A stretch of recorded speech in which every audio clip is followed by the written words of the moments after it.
बात की है और ख़ास तौर पर क्योंकि 109 ऐसी जो ज़्यादा उपज वाले बीज हैं और ख़ास तौर पे क्लाइमेट रिजिलियंट जो कि जलवायु परिवर्तन के अनुकूल पैदा किए जा सकते हैं। प्रधानमंत्री को आप देख सकते हैं यहाँ पर किसानों के साथ अपने विचार साझा करते हुए, उनके अनुभव जानते हुए बड़ी सौगात 61 फसलों की 109 किस्मों को जारी किया गया। ये सब हाई यील्डिंग यानी ज़्यादा उपज वाली फसलें हैं, क्लाइमेट रिजिलियंट हैं, जो कि जलवायु परिवर्तन के अनुकूल उगाई जा सकती हैं।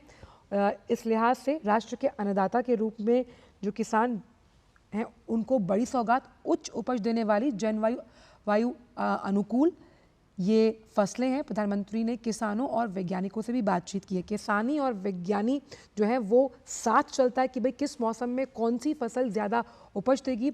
और प्रधानमंत्री ने कृषि में मूल्य संवर्धन के महत्व को भी उजागर किया। आपको एक बार याद दिला दें कि किस तरह से बजट में भी आर्टिफिशियल इंटेलिजेंस पर जोर देते हुए ड्रोन की मदद से कृषि क्षेत्र को और उन्नत और किफ़ायती बनाने की बात और प्रस्ताव किए गए थे। इसी बड़ी खबर पर हमारे साथ हमारे संवाददाता विशाल बैरिस्टो जुड़ गए हैं। विशाल, एक बड़ी सौगात हम कह सकते हैं किसानों को दी गई है, जिसे राष्ट्र का अन्नदाता कहा जाता है, यानी उच्च उपज देने वाली तमाम वो 109 किस्में जो कि अब क्लाइमेट रेजिस्टेंस और रिजिलियंट भी रहेंगी जलवायु परिवर्तन के अनुकूल। बड़ा तोहफा किसानों को। देखिए आंचल, आज जो क्लाइमेट चेंज है वो पूरी दुनिया के लिए एक बड़ी चुनौती बना हुआ है और खासतौर से भारत के लिए जो दुनिया की सबसे बड़ी पॉपुलेशन को जिसको केटर करना है। तो जो मोदी सरकार का जो विजन है वो लैब टू लैंड, प्रयोगशाला से आप कैसे उसको जमीनी हकीकत पे उतारेंगे। आज जो प्रधानमंत्री ने 109 किस्मों की जो फसलों की किस्में हैं जो क्लाइमेट रेजिलियंट है, यानी कि गर्मी, सर्दी, बरसात का मुकाबला करने के लिए ये फसलें तैयार है पूरी तरह से। उसके अलावा भी ये हाईली न्यूट्रिशियस है, ये बायोमॉडिफाइड है। तो ये जो फसल है ना सिर्फ किसानों की लागत को कम करेगी, उनकी आय को बढ़ाएगी, बल्कि जो लोग इसको खाएंगे यानी कि देश की जनता, उनके लिए भी ये हाईली न्यूट्रिशियस फूड होगा। और इसके अंदर श्री अन्न जिसे हम मोटा अनाज कहते हैं, उसके अलावा फल हैं, सब्जियां हैं और दलहन भी है। भारत का एक बड़ा हिस्सा जो फॉरेन एक्सचेंज का है वो पल्सेस के इंपोर्ट में चला जाता है।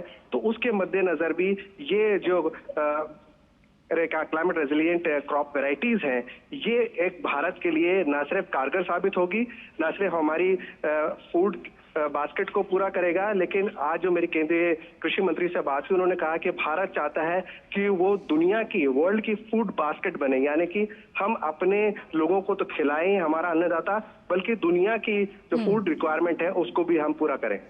विशाल, हमने इस बार के बजट में भी देखा था कि कैसे खास तौर पर टेक्नोलॉजी ट्रांसफ़र के ज़रिए उन फसलों को उगाया जाए जो कि क्लाइमेट रिजिलियंट हों, और इसमें ड्रोन की मदद, सॉयल हेल्थ कार्ड्स, इसको लेकर आर्टिफिशियल इंटेलिजेंस का बहुत बड़ा रोल दिखाया गया था। कैसे विज्ञानी और जो किसानी है वो कंधे से कंधा मिलाकर साथ चलते हैं, तो फिर जब हम राष्ट्र का अन्नदाता उसके चेहरे पर मुस्कान देखते हैं जो कि हमारी थाली में भी परोस कर लाया जाता है। देखिए आंचल, जब आपने कहा विज्ञानी और किसानी, तो आपने मेरी उस बात को रिपीट कर दिया, from lab to land. Lab में आपने इन फसलों को बनाया, इन किस्मों को बनाया और उसको आप जमीनी हकीकत पर उतारेंगे और इसके लिए आपका सीड डिस्ट्रीब्यूशन जल्दी स्टार्ट होने वाला है। तो ना सिर्फ किसानों के चेहरों पे खुशहाली आएगी, बल्कि मेरे और आप जैसे जो आम लोग हैं वो भी खुशहाल होंगे, क्योंकि ये हाईली न्यूट्रिशियस फूड है। आज जो हम खाना खा रहे हैं वो उतना न्यूट्रिशियस नहीं है, उसके बहुत सारे रीजंस हैं। उसमें पेस्टिसाइड यूज होता है, उसके अंदर सॉइल का जो हेल्थ है वो कमजोर है।